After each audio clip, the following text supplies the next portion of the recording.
Emmanuel Macron a donc annoncé hier 6,5 milliards de plus pour les armées d'ici 2027, Raphaël, qui verront ainsi leur budget doublé par rapport à 2017 sur la Oui. totalité du mandat. François Bayrou doit de son côté annoncer, à l'inverse, j'ai envie de dire, 40 milliards Eh d'euros oui. d'économies demain. Il va falloir faire des choix en fait. Eh oui, absolument, Sandra. Si je devais résumer l'affaire de manière un peu certes caricaturale, mais je dirais qu'il va falloir choisir entre notre souveraineté et nos retraités. Le monde change. Les prédateurs sont de plus en plus agressifs. La guerre économique internationale s'intensifie. Nous vivons un moment de bascule, a rappelé hier soir le président de la République devant nos armées. Et nous, Français, continuons de vivre dans une bulle façonnée par l'après-guerre. Le Conseil national de la résistance, les 30 glorieuses, le confort d'un modèle social extrêmement généreux, financé grâce aux dividendes de la paix. Eh bien, ce monde est mort. Nous n'avons plus les dividendes de la paix dont nos parents avaient bénéficié, a dit Emmanuel Macron hier soir. C'est terminé. L'Europe ne peut plus se reposer comme elle l'a fait pendant 80 ans sur les États-Unis pour assurer sa sécurité.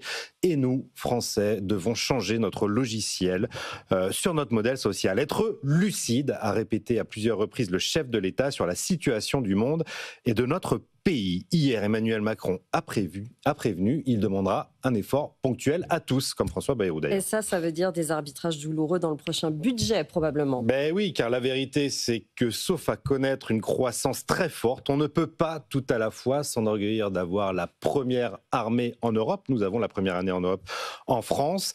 Et en même temps, être le pays le plus dépensier sur les dépenses sociales, avoir le plus faible reste à charge en matière de santé, travailler 200 heures de moins que la moyenne de nos voisins européens, partir plus tôt que tout le monde à la retraite avec les pensions les plus élevées, le tout avec des déficits qui ne cessent de s'aggraver depuis 3 ans maintenant, et avec une croissance potentielle qui ne fait, elle, que baisser dans le même temps. Je rappelle qu'elle a été ramenée de 1,3 à 1% seulement dans le dernier budget. Cette équation ne fonctionne pas. Ouais, ça fait du bien en le disant effectivement, mais Emmanuel Macron a quand même rappelé que les dépenses militaires ne devraient pas être financées par l'endettement, mais bien par la croissance, Raphaël. Oui, il a rappelé que notre indépendance militaire, je le cite encore une fois, est indissociable de notre indépendance financière. Il a raison, Emmanuel Macron, sauf que nous perdons chaque année un peu plus de notre indépendance financière avec une dette qui est passée depuis son élection de 99,2% du PIB à 114 points de PIB au premier trimestre 2025. Et comme il le fait toujours,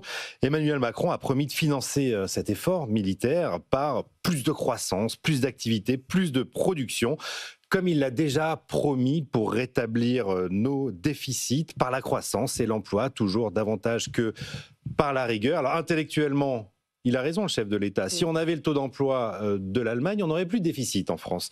Sauf que voilà, on ne l'a pas, le taux d'emploi de l'Allemagne. Et 7 ans après son élection, et on affiche le pire déficit de la zone euro et 1 000 milliards de dettes en plus. Alors la croissance, c'est bien beau, Sandra, mais comme les éoliennes, c'est une énergie intermittente, surtout en France, où l'on manque souvent de vent dans les voiles. Faire le pari de la croissance pour établir les comptes, c'est un peu comme parier sur des panneaux solaires pour s'éclairer durant la nuit polaire au Groenland. C'est audacieux. Donc vous nous dites qu'il va falloir changer finalement de logiciel si on veut s'en sortir. Bah oui, Sandra, on n'a pas le choix. Effectivement, les retraites, c'est 400 milliards. Les dépenses de santé qui sont en train de partir complètement dans le décor depuis le Covid, c'est plus de 200 milliards. La charge de la dette, elle, va passer de 67 à 108 milliards d'ici 2019. C'est 40 milliards de plus de charges de la dette qu'on va payer à nos créanciers chaque année. Alors dans tout ça, les 6,5 milliards d'accélération des dépenses militaires finalement ne pèsent pas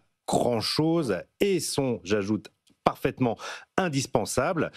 Mais c'est 14 milliards de plus en 2 ans pour arriver aux 64 milliards de dépenses. Quand il va falloir serrer la vis de partout, ça ne va pas être simple. La mission va être délicate pour François Bayrou, d'autant plus qu'après 2026, on sera encore loin du compte. Je rappelle qu'il faudra au bas mot 100 milliards d'économies supplémentaires pour stopper la hausse de la dette. Résultat de la copie, demain, on en reparle après les annonces de François Bayrou. Évidemment qu'on y sera sur ces annonces. Merci beaucoup, Raphaël Legendre.